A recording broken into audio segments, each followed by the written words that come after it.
परम पावन श्री वृंदावन धाम, रजरानी यमुना रसरानी, समस्त खग मृग पशु पंछी, ब्रजवासी जन, रसिक महापुरुष जन, लता वृक्ष, ये सब परम कृपा में है। किसी एक की कृपा से जीव का कल्याण हो जाए।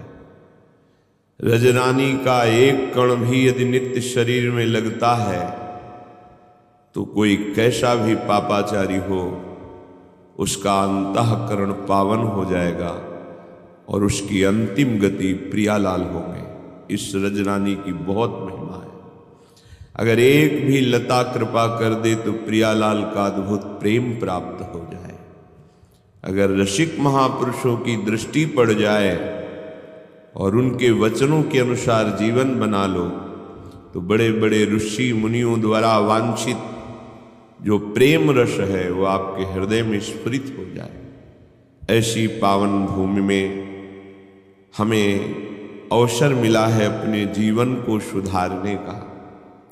ये जो हमारे अंदर अहंकार पूर्वक आसुरी बुद्धि प्रेरणा देती है कि हम दूसरे की हिंसा कर कर, दूसरे का धन छीन कर, दूसरे को दुख देकर हम सुखी हो सकते हैं, अधर्माचरण से, चोरी से, व्यभिचार से, छल कपट से, तो विश्वास मानिए किसी और को दंड देने की जरूरत नहीं है। आपका कर्म ही आपका नाश कर देगा। रोज का रोज आपने जो कर्म किया है वो बलवान हो रहा है आपको दंड देने के लिए। जहां समय आया फिर तुम्हें कोई नहीं बचा सकता, वो कर्म ही तुम्हें हजारों की भीड़ में नष्ट कर देगा।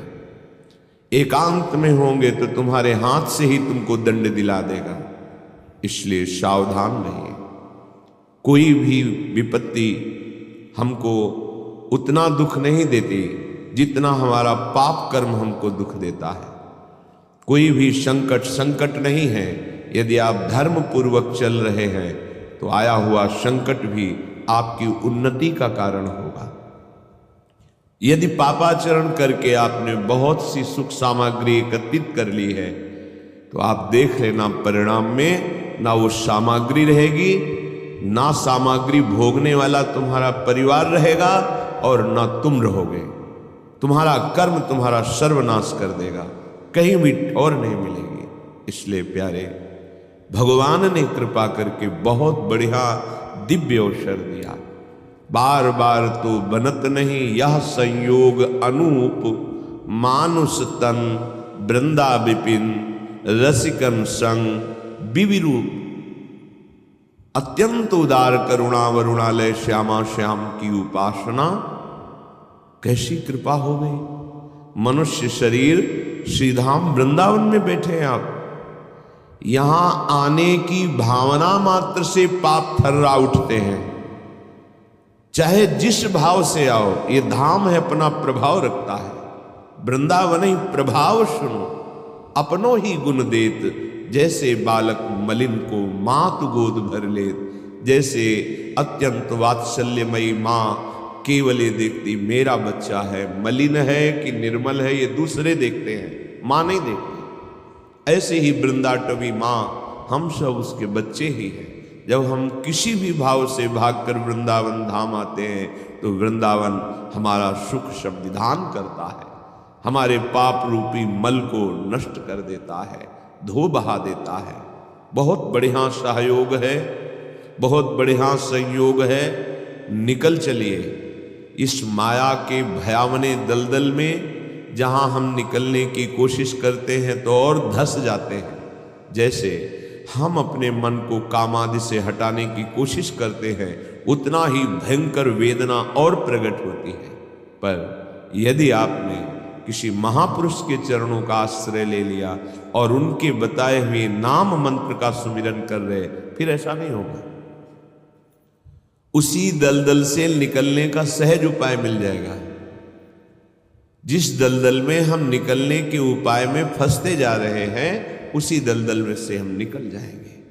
ये नाम, ये मंत्र, ये उपासना पद्धति बहुत बड़ा संबल है जो भयावह माया भ्रमात्मक रूप पैदा करके हमको भ्रष्ट कर देती है, तो नाम ऐसा प्रकाश डालता है जैसे बाहर दूर पड़ी हुई अंधेरे में रस्सी सांप का भ्रम करके हमें भयभीत कर देती है, पर सीधे उसमें लाइट पड़े, प्रकाश पड़े तो दिखाई देता है नहीं नहीं ये रस्सी है, सांप नहीं है, आप बिल्कुल निर्भय हो गए।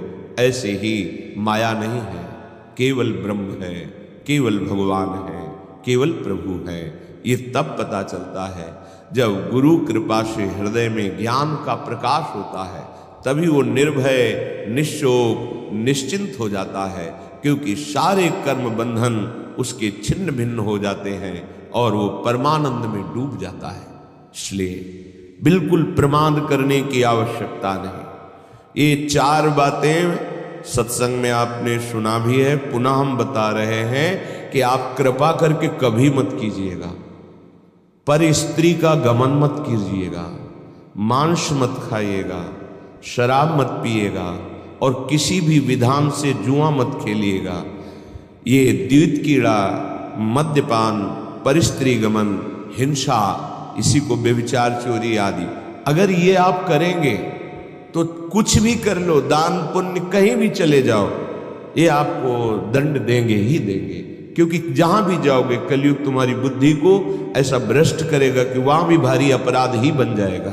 इसलिए सबसे प्रार्थना है, बहुत बढ़िया अवसर मिला है, सुखपूर्वक जियो, आनंद पूर्वक मृत्यु जब आवे तो उसका स्वागत करो और भगवान के धाम में पहुंचो।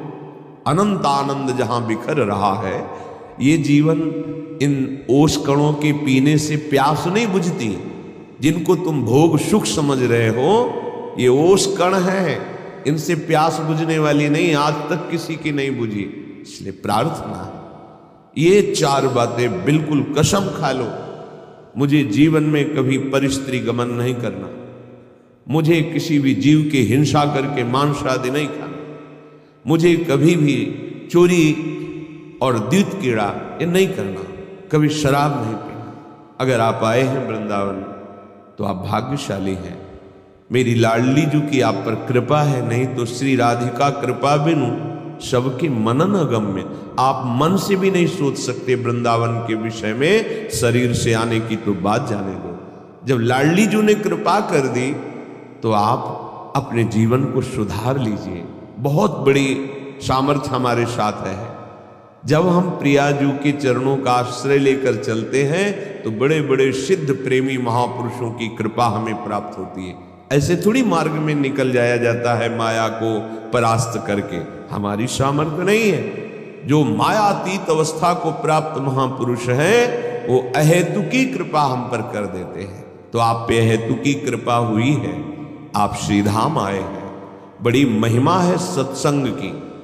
आप जहां बैठे हैं ये परम पावन भूमि है, शिव शनकादि उद्धवादि के द्वारा बंदनी रज में बैठे हैं। यहां आपको निर्णय लेना चाहिए कि जो असत कर्म जन्म जन्मांतर में हमें दुख ही दुख देंगे वो मुझे नहीं करना।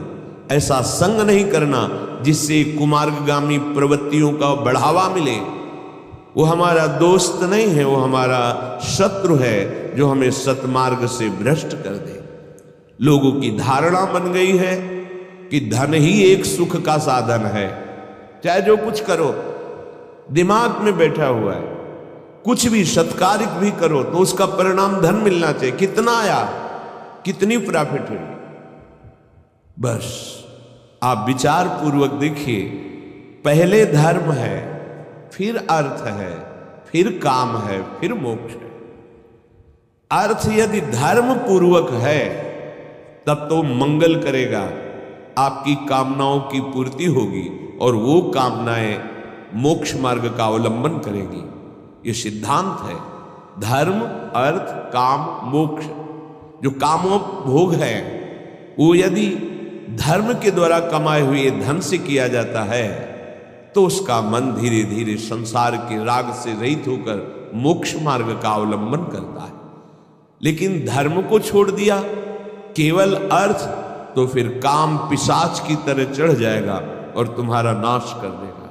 देख लो, आंख खोल के देख लो, जो केवल धन के पीछे पड़े हैं तो उनका अभिमान इतना बढ़ जाता है कि वो सर्वनाश स्थिति को स्वयं वरण कर लेते हैं, अर्थात स्वयं ऐसी दशा में पहुंच जाते हैं जहां क्लेश, अशांति, भय, शोक आदि है। इसलिए धर्म सबसे बड़ी वस्तु है। जो संत महापुरुषों ने, शास्त्रों ने विधान किया है उसे धर्म कहते हैं, और जिसे निषेध किया है कि ये नहीं करना चाहिए उसे अधर्म कहते हैं। धर्म के पालन करने वाले के जीवन में ऐसा नहीं कि विपत्ति नहीं आती, संकट नहीं आते, रोग नहीं आते, ऐसा नहीं है, आते हैं, पर उनको सहने की सामर्थ्य मिलती और आगे नहीं आएंगे। ये पीछे का हिसाब है। आज जो तुम कर रहे हो, आगे तुम्हारा बड़ा शुभ है, बड़ा मंगल है, बड़ा प्रकाशमय मार्ग है, आनंदमय मार्ग है। इसलिए हम आगे को सुधारने के लिए आए हैं। हमारा वर्तमान पवित्र धर्म युक्त, हमारा वर्तमान भगवत स्मरण युक्त, हमारा वर्तमान दूसरों को सुख देने की भावना से युक्त, तो निश्चित भविष्य आपका परम मंगल है, परम सुखमय है। देखो, भगवान के परम पावन भक्त पांडवजन सत्यनिष्ठ है, धर्मात्मा है, धर्म से चलते हैं। कितनी भारी विपत्ति आई है। जो चक्रवर्ती सम्राट पद पर अभिषिक्त हुए, उन्हीं को 12 वर्ष का वनवास और 1 वर्ष का ज्ञातवास। कितनी कठिन परिस्थिति है। भयावह जंगलों में जहां कोई सुविधा नहीं है वहां जीवन व्यतीत करना है, और ऐसे सुविधा में रहने वाले सम्राट पद में जो हैं उनको कौन सी सुविधा दुर्लभ है। जिनके मित्र भगवान श्री कृष्ण हैं, जो सत्य को स्वीकार करके धर्म में आचरण करते हैं, उनके जीवन में ऐसी विपत्ति, तो अपने लोग तो विपत्ति लायक ही हैं। इसलिए विपत्ति में कभी घबराओ मत। यदि विपत्ति में धर्म का त्याग कर दोगे तो फिर ठीक नहीं रहेगा। संकट आया, विपत्ति आई, दुख आई, तो और धैर्यपूर्वक उसको हमें सहना है और अपने भगवत चिंतन को, धर्म को नहीं छोड़ना है, तो आगे बड़ा मंगल होगा।